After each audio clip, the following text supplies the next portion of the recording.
Shalom et bienvenue de retour en Israël avec Aline. Aujourd'hui, nous allons vivre une journée extrêmement émouvante ici à Jérusalem, car nous allons voir de nos propres yeux l'accomplissement de la prophétie biblique d'Isaïe 11. Nous participerons aux célébrations de cette journée avec l'une des tribus perdues d'Israël, la tribu de Dan. Aujourd'hui, nous aurons sans aucun doute une journée hors du commun. Alors, si vous êtes prêtes, commençons.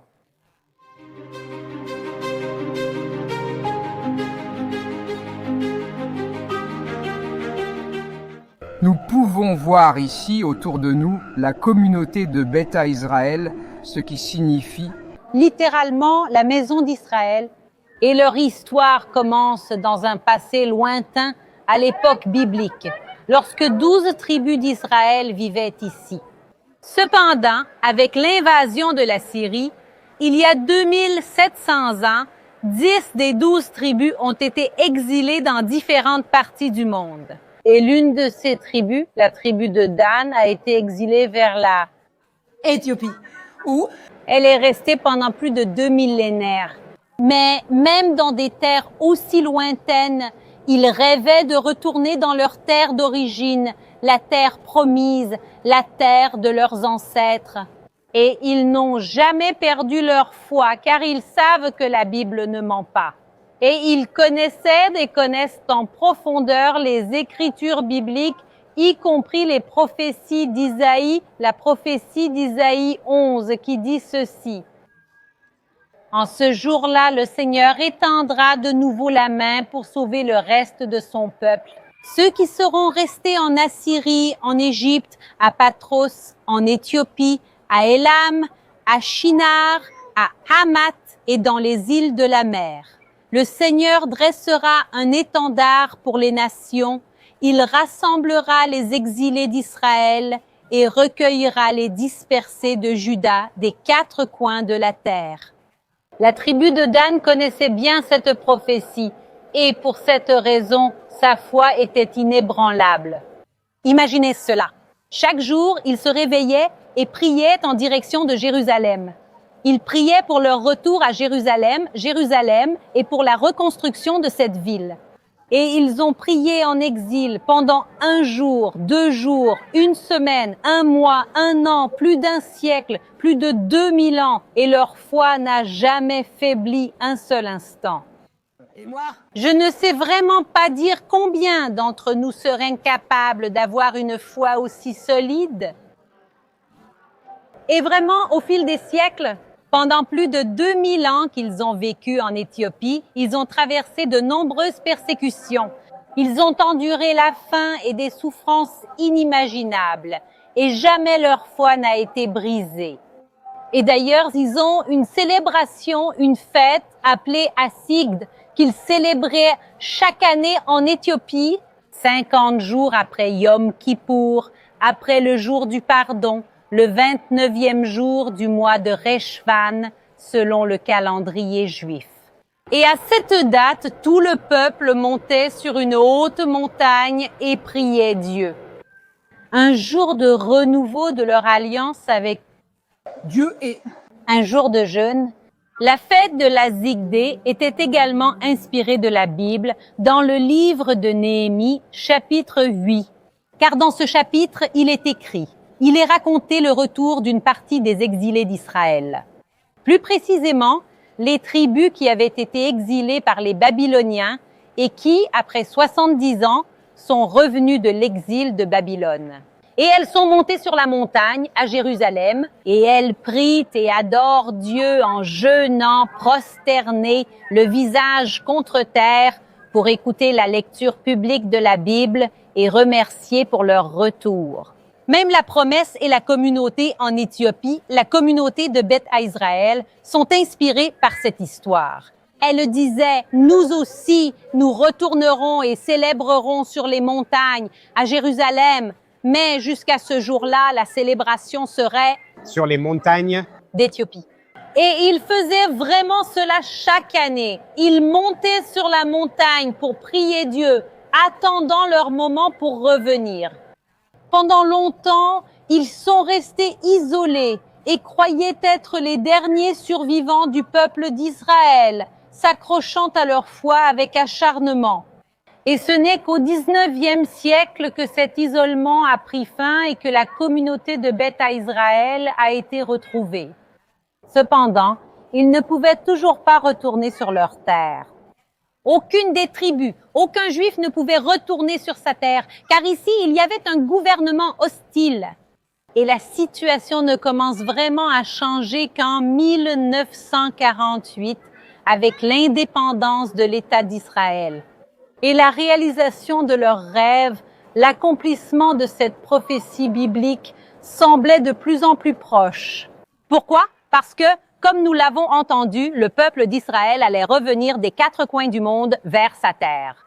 Et en effet, en 1948, les portes se sont ouvertes et des centaines de milliers de Juifs exilés ont pu retourner dans leur terre. Cependant, pas Beth Israël. Ils n'ont pas pu quitter l'Éthiopie. Pendant longtemps, le gouvernement d'Israël voulait les sauver, mais le gouvernement éthiopien ne le permettait pas. Imaginez cela, ils priaient et demandaient à retourner sur leur terre, et maintenant un conflit politique les en empêchait. Et puis, en 1984, Israël a organisé une opération secrète appelée Opération Moïse, une opération extrêmement difficile menée par le Mossad. Les Juifs ont dû quitter leur village, leur ville en Éthiopie et marcher sur des centaines de kilomètres jusqu'au Soudan, où le Mossad les attendait. Et ils les ont mis dans des avions et ont amené 8000 personnes vers la terre promise. Après plus de 2500 ans, ils sont arrivés ici en l'espace de 2 semaines. Mais ensuite, les médias ont découvert, ont révélé l'opération secrète et tout cela a été diffusé dans les médias. Oui, dans les médias. Et ensuite, le gouvernement du Soudan a interdit la poursuite de cette opération. Tous les Juifs qui se trouvaient en Éthiopie et au Soudan étaient maintenant une fois de plus piégés et dans des conditions terribles, aussi bien en Éthiopie qu'au Soudan. Et le rêve, une fois de plus, semblait brisé. Mais Israël n'a renoncé à aucun d'entre eux. Et puis, en 1991, une nouvelle opération est organisée, l'opération Salomon. Et l'opération Salomon, en 48 heures, a réussi à sauver 14 000 Juifs et à les amener en Israël. L'accomplissement de la prophétie s'est réalisé petit à petit, opération après opération, mais avec un coût et une souffrance très importants. Dans ces moments où j'étais ici, avant de commencer à enregistrer, je parlais avec la communauté qui est ici, autour de nous. La plupart d'entre eux sont nés en Éthiopie et ont été sauvés par Israël de là-bas et amenés ici. Et ils racontaient les récits du choléra, des camps qu'ils ont traversés, de la souffrance de marcher parmi les corps. Vraiment, ça a été une difficulté très, très grande. Et je vais aussi vous faire écouter maintenant le témoignage de l'un d'eux. Je suis Aline. J'ai fait tout le voyage depuis l'Éthiopie en passant par les villes du Soudan.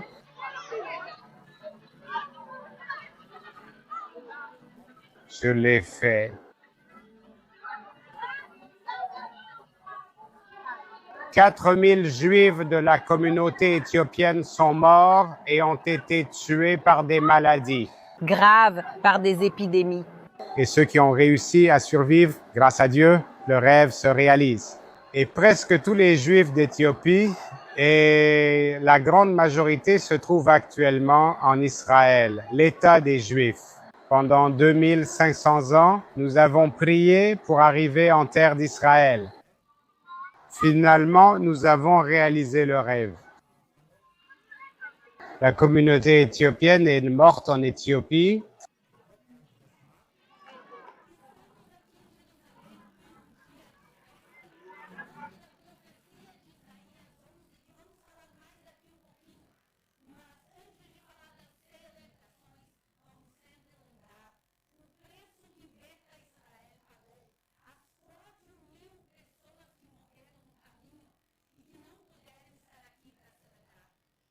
Mais la réalité, c'est qu'aujourd'hui, 167 000 personnes de Beth Israël vivent ici en Israël.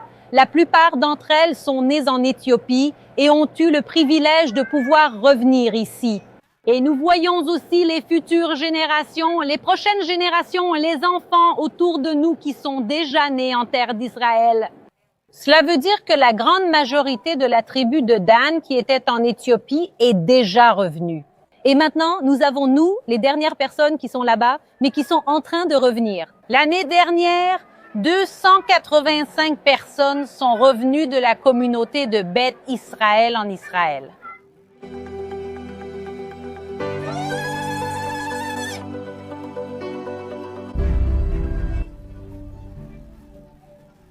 Et maintenant, nous avons...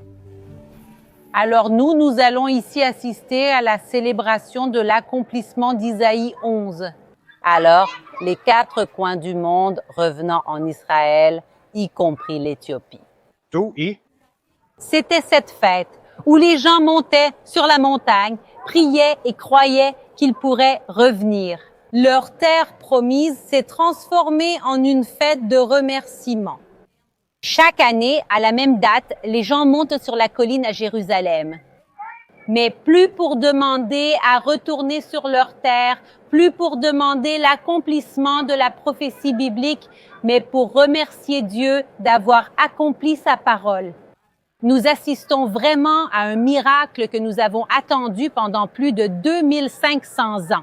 Et maintenant que nous avons compris pourquoi les gens sont ici en train de célébrer, participons à la célébration qui va commencer dans quelques minutes. Venez avec moi.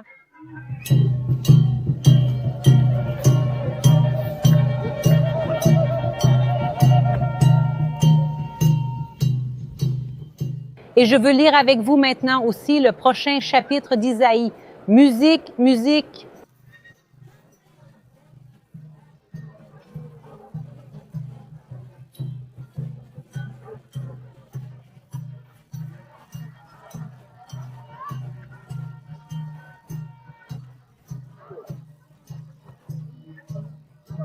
Et justement, Nous allons maintenant voir les gens crier et exalter de joie le Dieu d'Israël. Musique, musique.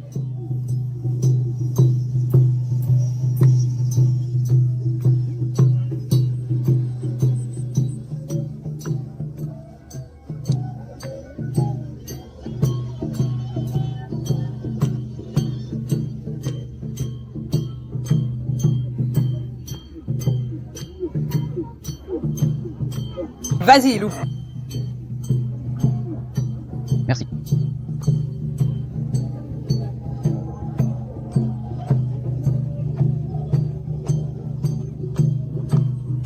Merci.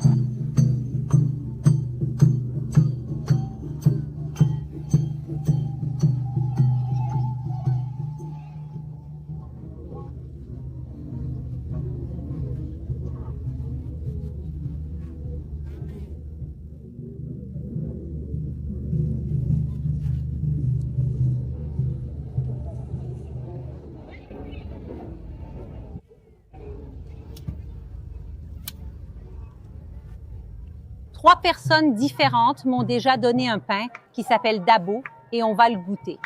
Pendant ce temps, derrière nous, il y a toujours les Kessim qui sortent. Ce sont des prêtres de Beth Israël qui préservent certaines traditions, en plus de la tribu de Dan, aussi de la tribu de Lévi.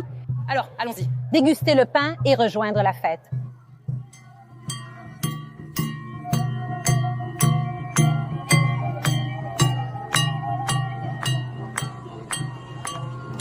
Le jour du SIGD est marqué par un jeûne jusqu'au début de l'après-midi et c'est pourquoi maintenant que la fin du jeûne est arrivée. Des pains festifs sont également distribués à ceux qui n'en ont pas. Et cela s'inspire aussi de la célébration décrite dans Néhémie 8.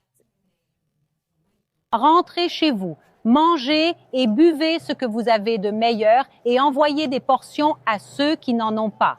Vous n'avez rien préparé pour vous, car ce jour est consacré à notre Seigneur. Donc, ne soyez pas tristes, car la joie du Seigneur est votre force.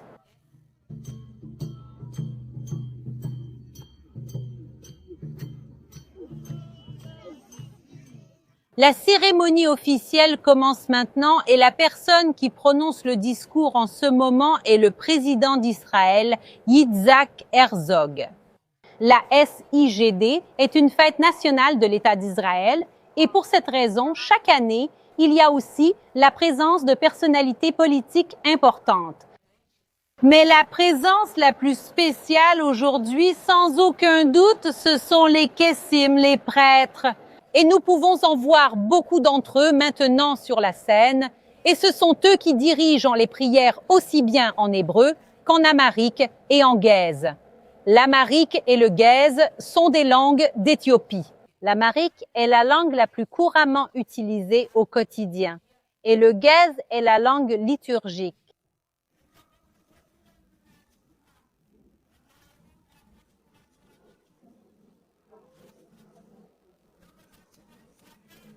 Et Parlementaire. Ils sont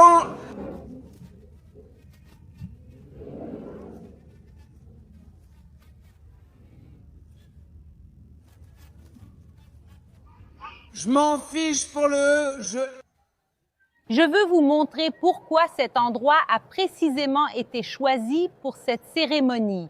Nous sommes sur une colline qui s'appelle Armona Nassi.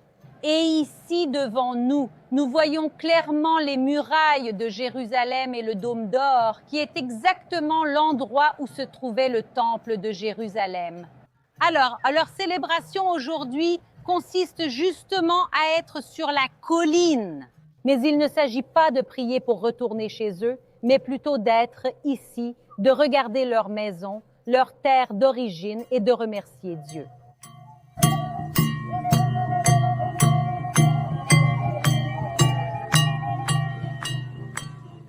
Ici, les amis, c'est l'accomplissement de la prophétie d'Isaïe. Isaïe a dit que ces personnes exilées en Éthiopie reviendraient chez elles, sur la terre d'Israël, et elles sont ici. Ils sont la preuve vivante de l'accomplissement de la parole de Dieu, mais nous devons aussi donner tout le crédit à leur foi. Plus de 2000 ans, et ils n'ont jamais douté de Dieu, et ils sont ici en train de récolter les fruits. Et maintenant, toute cette fête continue dans les rues de Jérusalem et ils vont entrer par les portes de la vieille ville et terminer la célébration au mur des lamentations. Aussi impossible que cela ait pu paraître pendant si longtemps, la parole de Dieu ne faillit jamais. J'espère que vous avez aimé découvrir un peu de cette fête avec moi et avec la tribu de Dan qui est retournée sur sa terre. Je vous embrasse et à la prochaine.